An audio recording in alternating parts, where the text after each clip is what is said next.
America. And today is Ask Me Anything Friday. We started this segment. I happen to like it because it doesn't require nearly as much preparation. Because I don't really, I mean, I have a couple of questions here that people wrote in via email that I'm going to try and tackle today. But other than that, Darren and I haven't really discussed any of the questions that he's going to ask.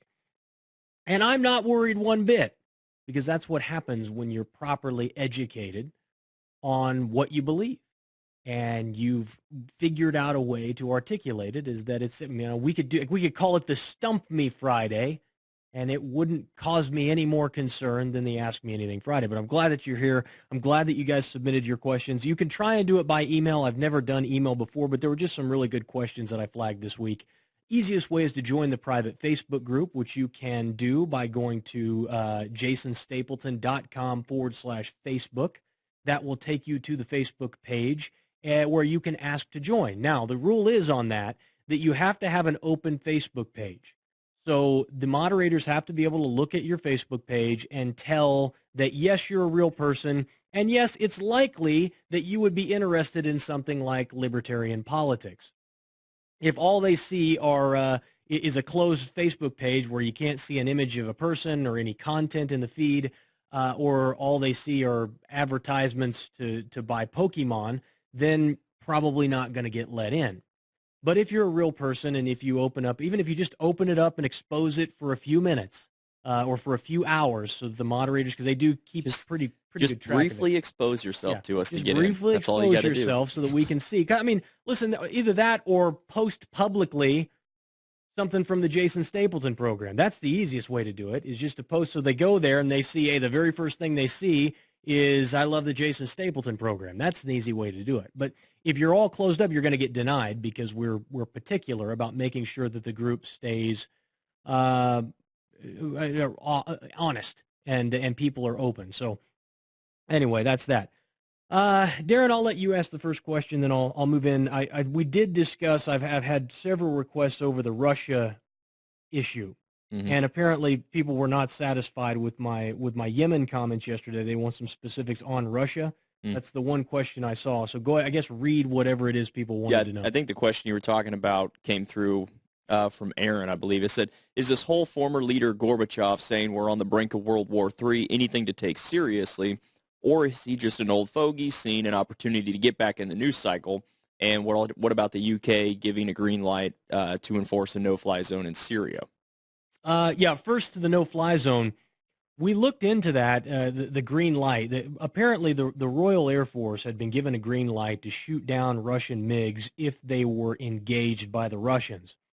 Now, that's been floating around the internet, but under close inspection, the article that they were referring to was from last year. That's why we didn't talk about it on the show, is we first picked it up in Zero Hedge, and it's since made its way into other news outlets because so many people go to Zero Hedge for their news.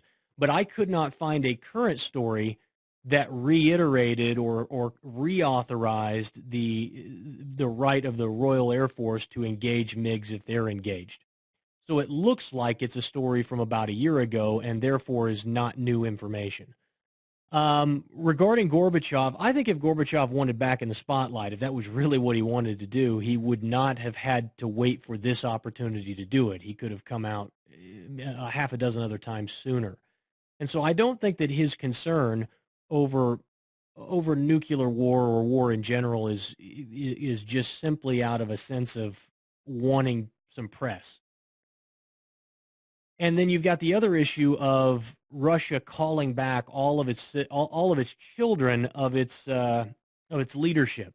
So anybody who works in government or who works for the military who happens to have children studying overseas in America, he has told all of them it's time to bring your people home.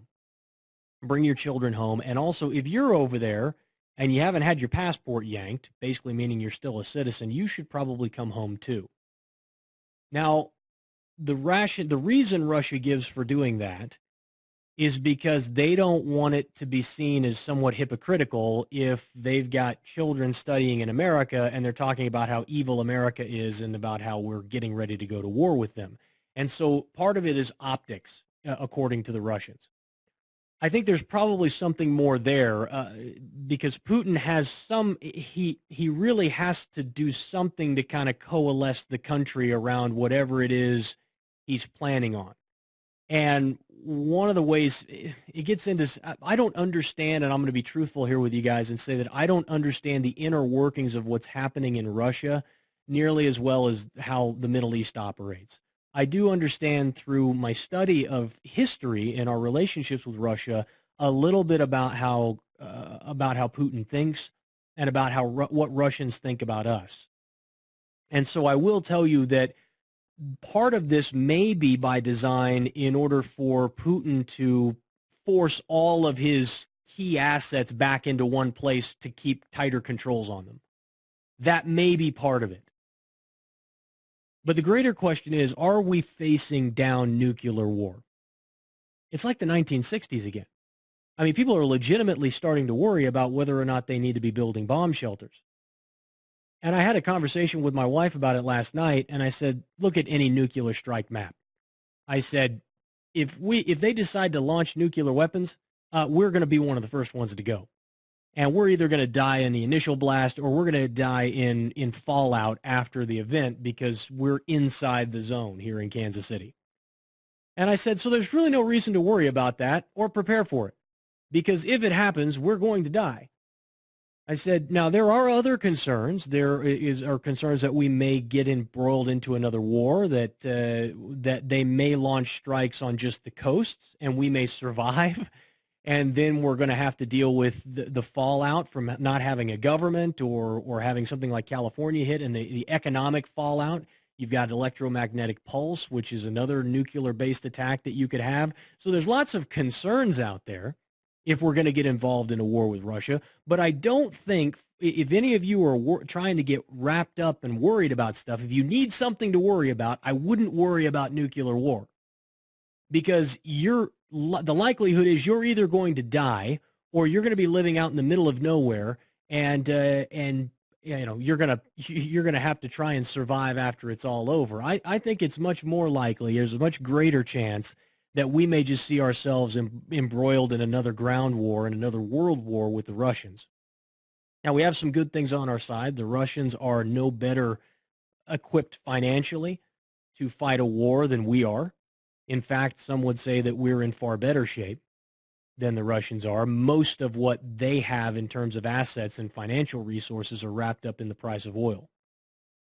So, which is one of the reasons they're fighting so hard in Syria, because their natural gas and their oil pipelines are very, very important, critical to their funding of everything that they're doing. So is Russia a concern? Yes, I think they are a concern. I think that everybody is digging in their heels right now. And as I said yesterday, the landscape is really being set. You want to talk about people choosing up sides, there is definitely some concern that we may find ourselves in a world war. And the distances between the United States and China or the United States and Russia are not what they once were. So understand that in World War I and World War II, one of the things that really insulated us was the fact that we were so far away and that our borders really on three sides are protected by water and an ally in Canada. And so we had very little to fear from an incursion, from an invasion that we couldn't see coming.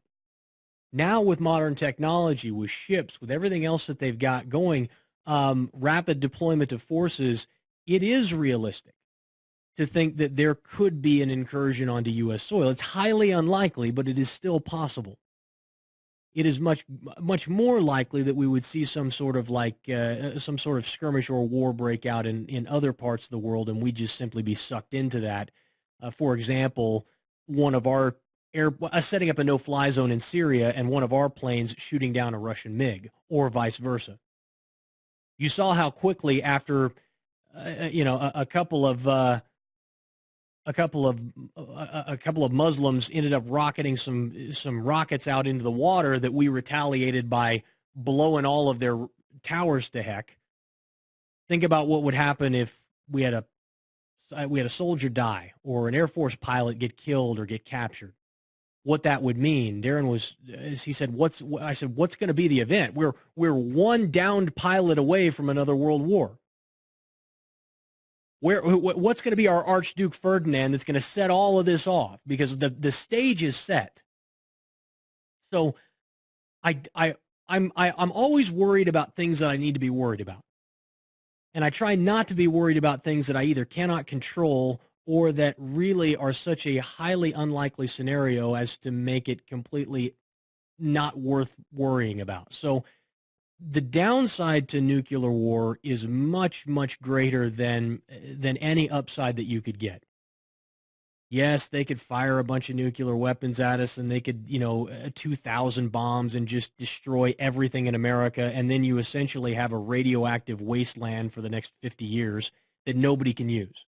It's not, there's so much downside, nobody really wants it. And we've got nuclear weapons stationed in Europe and stationed in all over America. And who knows, the Middle East, who knows where else we've got these things buried. We got them in subs that are in every big body of water around. That's right. We got them in subs under the water. It is highly unlikely that Russia would engage in a first strike attack and something like that. And again, like I said before, if they did, we're toast anyway.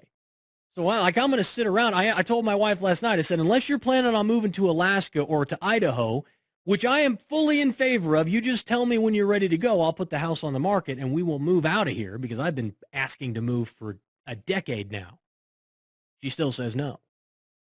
But I said, unless that's what you're planning on doing, then there's no reason to worry about it because we might as well just move a little closer to town. That way we can make sure we're right in the immediate disintegration range. We turn to dust. Yeah. I would much rather die in the initial flash than in radioactive fallout. That's my personal opinion. But you get my point. So I guess if I can encapsulate all of this and just say, I am worried about another world war. I am worried about the lives of, not only people who are fighting in wars right now, but people who could be called up in the event of another war.